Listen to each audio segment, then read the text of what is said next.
one is actually smoke. Now, if you had all these things and you counted how many pork watchers you have, so this business is just more than waiting for the fruits to come out. Let me ask you, Mbuya, what about the watering regime? Is that what supplies your field? No.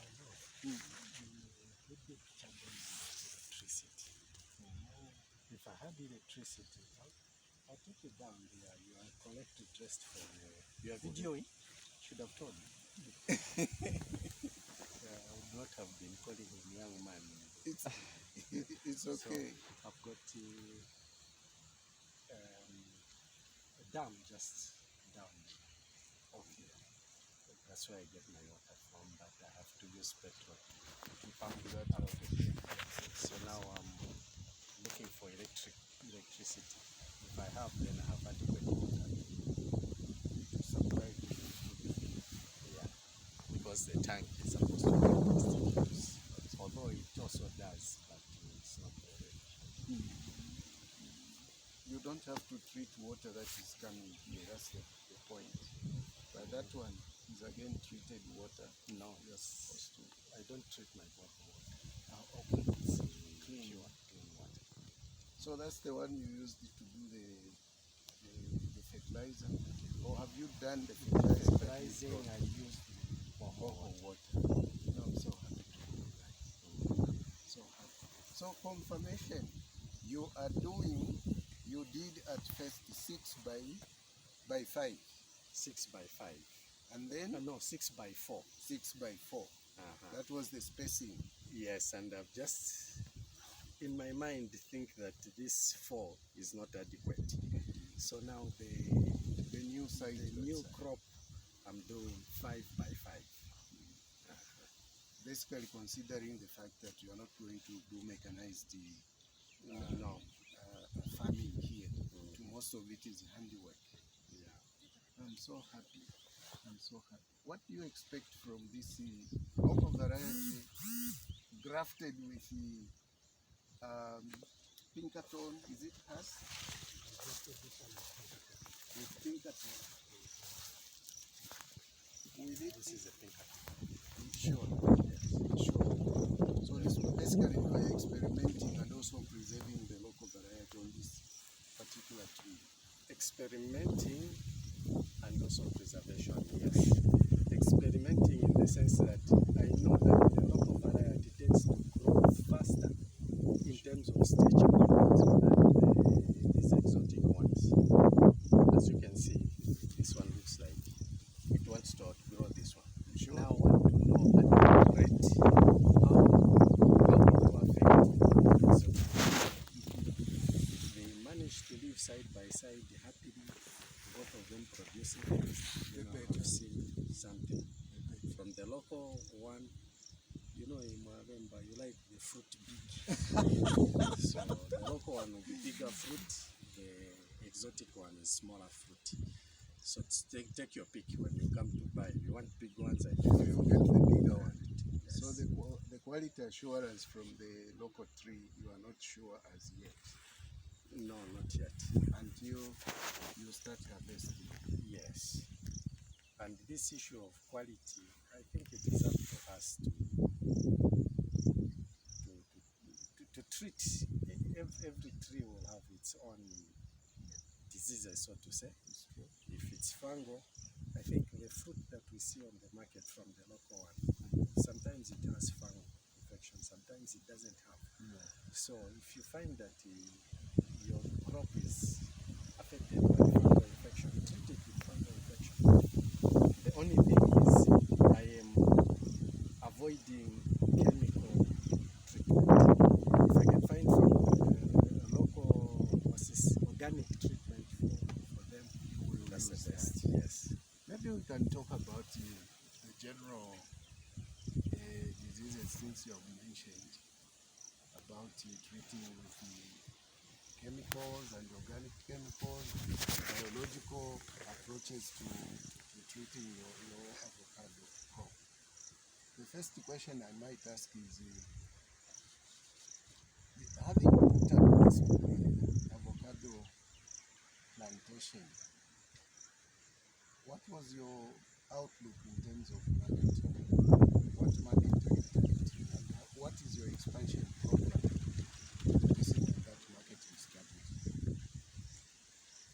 The first thing I'll tell you, sir, is that the local market is more than adequate For these fruits? for these fruits, because I have never seen a farmer delivering fruit to the market in a canter like they do with other crops like tomato and Onions and onions cabbages. and cabbages.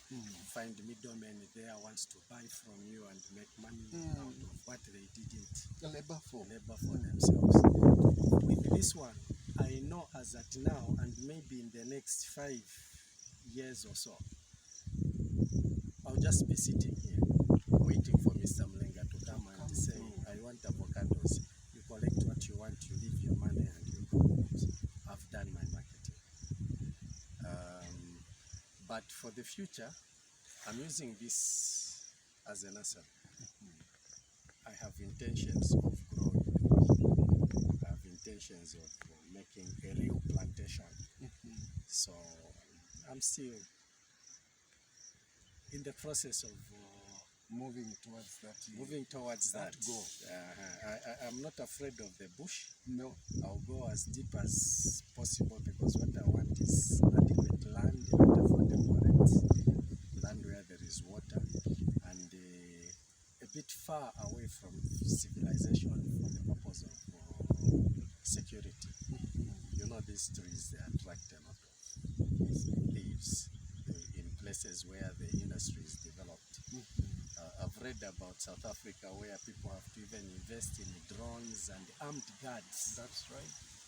And these surveillance cameras to ensure that the crop is protected.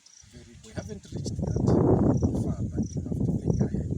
So if you're going to have a plantation of this, a bit away from civilization, then have a plantation there. The prying eyes. Yeah. Let me invite you.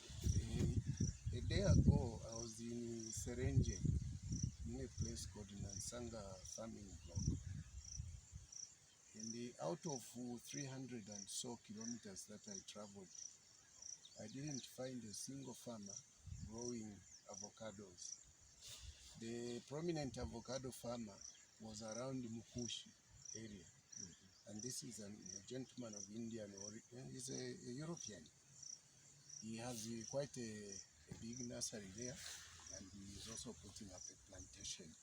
But what I found most interesting in Chifu Chinda's area is that he's offering land in the Tazara Development Corridor. And there are so many water sources, let me call them rivers, clean rivers with clean water. Their cry is that they need investors in that area. And the land is fairly cheap. There are no complications. You don't need to get it from there. You just go to the chief, you discuss your capacity to produce. They will offer you that land. Among the farming communities I visited was Silver owned by the Chinese. It's a huge complex. They are growing wheat, they are growing soya, they are growing maize. Then I visited the Nansanga Zambia Correctional Facility irrigation project. They have 1,600 kilometers of pipe. I saw that Copperbelt Forestry Company, owned by my brother, John Chinga, is also there. The Industry Development Corporation, they've also got huge pieces of land in that area. So if you are considering investment, perhaps that's one of the areas you could go to, away from prying eyes. I'll be glad to get that recommendation. So the introduction, give me the introduction, and I'll go. Definitely.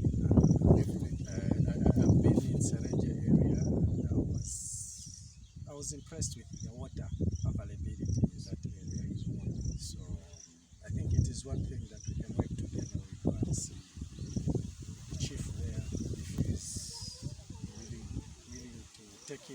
local investor with very rich Knowledge and investment skills. knowledge. The money will work from there.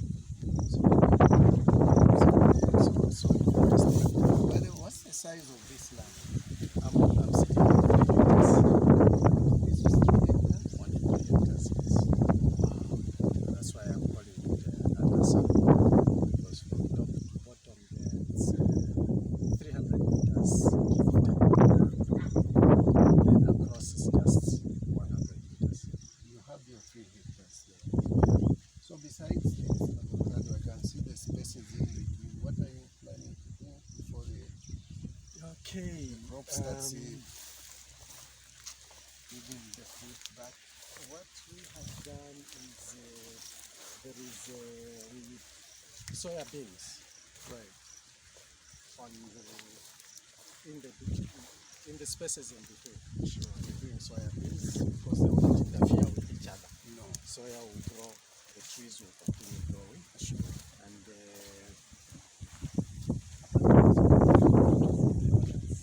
other side there. So we are not wasting the spaces in between. No. Yeah, making effective use of them. I see you're not really in maize cultivation. No, I've done some local maize for the pot. Right. One for you don't want to be buying many meal when you are sitting on some land. So I've got a bit of maize coming up Over the other side. over the other side. Okay. This one is a friend's farm. Okay. I'm looking after it for him. So I'm doing some maize. That's just about all. Just strictly for the pot, not for selling at all. Sure. Because you're an avocado farmer yourself. Sure. You know that where one of these trees is seated can compete favorably with maybe half a hectare Sure. of maize in terms of. So the returns are. So why waste energy? I'm glad you did your maths there. That is what most of us don't really think about. Yeah. And the soya beans is the other impressive crop because kilo by kilo, the 50 kg bag of your soya beans is 650 kwacha. Okay. This maize is going at, I think they put it now at 220 kwacha. Yeah. So already you have 330 kwacha opportunity cost compared to soya beans. So you can still utilize a small piece of land to Yes. That's true. How about your labor force? How many workers do you have?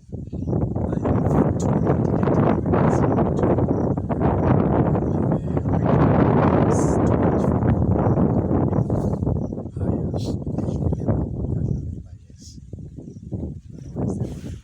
dedicated workers. And apart from this, close to 500 trees. Another farm in Mandondo area, slightly larger place, but I have a challenge with water. There is more water here, little space, more space there, little water. So that's why I'm saying divided attention between this farm. One farm will definitely suffer. So I want to use these, including that one there, as nursery and processes. After I've learned and I have watched myself in that bigger area wherever it will be found, Serenity or wherever. I know that from the little knowledge that I've gathered from here, I can easily put up 5,000 trees in one season and do it for myself and by myself. So, yeah, it's not very difficult if your heart is in it. Because in my backyard I had put up that was 300 plus 3,000 plus seedlings, some of which I used at the farm.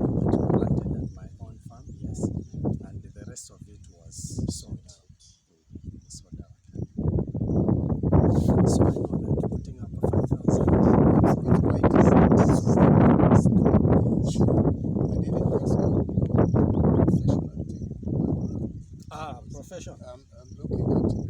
Oh, sorry, I have to ask. I didn't check out here. Okay. It's amazing.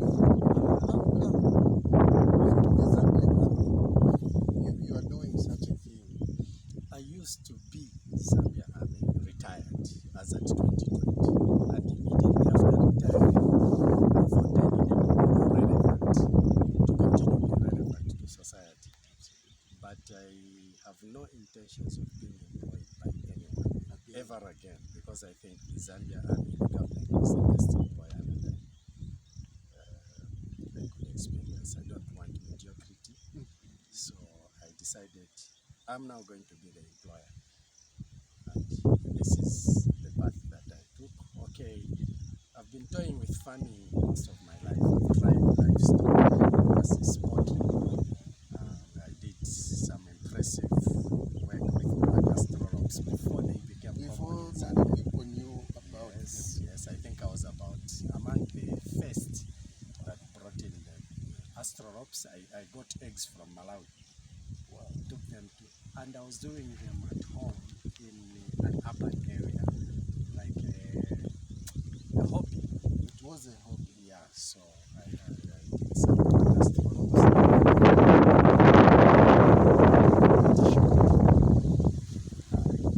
I scaled down. Then I did some quails. I did some quails successfully so.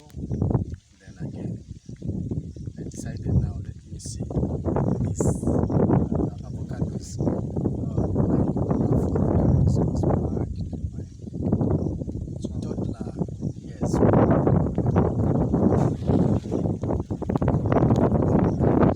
And I enjoyed the fruit. Eating that fruit. Yeah.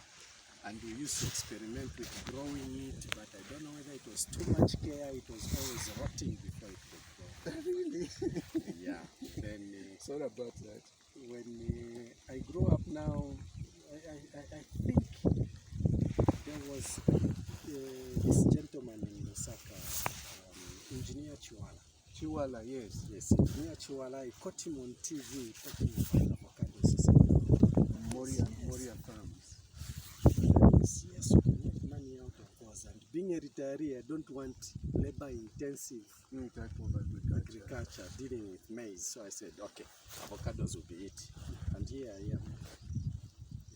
Well, I'm so happy that I came here to visit your farm, and I share in your aspirations concerning this marvelous crop. I think you may have heard this crop, what it is doing at the international level. At the regional level, it's only South Africa which is very prominent. But as of last year, 2021 and the early part of 2022, we have had Zambians exporting this crop out of our country. Yes, I remember that TV report. Sure. So for me, I would love to see an indigenous Zambian like yourself becoming so prominent that you begin to supply the food chain stores that are around here with this type of crop. May God grant that and we let it happen in our lifetime. Thank you very By much, God's sir. grace, I think by give me 2 years, something in dollar will be fed from here. Yes, I can see.